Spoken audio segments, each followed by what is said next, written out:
I knew because of that situation with my daughter, I knew love would do whatever it could do in any given situation to fix that situation. And if God is love, I know he would and has done whatever he can do to fix a situation. So if he has not done something, it's not because he doesn't want to. It's because he cannot rightly do it and remain just. Which means sometimes the way you want him to fix it isn't the way he could fix it, because if he did it the way you wanted him to, it wouldn't be just. It wouldn't be right. You say, well, I just want him to heal me. Okay, then he's made a way to do that through the sacrifice of Jesus. So healing is yours. It's already done. Now it's back on you to receive it. But he's already done it. He gave his son. You can't ask for more than that, because you'd do anything for your son. So he's given that. He gave his son. And if he gave us Jesus, will he not with Jesus give us everything else? If he gave us Jesus, why would he hold back healing?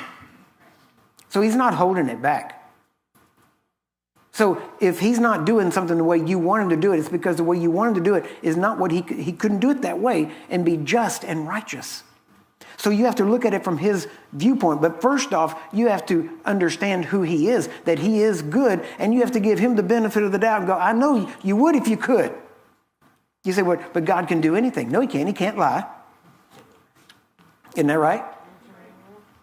He can't change, because the minute he changes, he puts himself under Satan. The minute he changes a word going out of his mouth, now he becomes a liar. That makes Satan his father. See, there's a whole thing here that you've got to realize. If certain things haven't happened the way you want them to, it's because God can't do it that way. Now, what he did say is, oh, you want to be healed? Call for the elders of the church. They'll anoint you with oil. That's one way. Oh, you want to be healed? Then find a believer that can lay hands on you. That's another way. So these are legal ways that he can get you healed. But too many people try to blame him. Why? Because I can tell you for sure, love will do whatever it can. And if it's not doing what it can, it's not love. And since God is love, love is doing what love can do. Amen. Does this make sense? So, if you're a parent, you'd do anything to help your child. Even as they get sentenced to prison, you do anything you legally can. What you can't do is you can't break them out. You can't help them escape. But you'll stand there and cry for them and tell them, we'll visit, we'll do everything, we'll work on your appeal, we'll do everything we can. And you won't stop. And yet people go, but you know they're guilty. I know. But I love them. So love doesn't stop. It'll keep on going no matter what. No matter how much it gets hurt, it'll keep on going. Why? Because the love is greater than the hurt.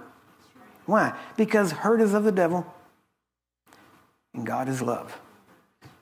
So God is greater than hurt. If you'll let him be greater in your life, he can remove the hurt. He can get you past the hurt. And you say, well, will there be a scar? Oh, yeah. Oh, yeah. There'll be a scar. And you know what? That scar will make you stronger in that thing. That's that scar. You'll be able to brag about that scar. This is what God did. See that scar? God did. Here's how God fixed that. See, I can talk about my daughter now. There was a time I couldn't talk about her. But I can now. Why? Because that's a scar God healed. And one of the ways he healed it was he showed me what love is to be able to help somebody else not have to experience that. Yes. And if the religious leaders of the day had been faithful, they would have preached the message I preached today about healing, and my daughter would still be alive because I'd have done it. I'd have followed it.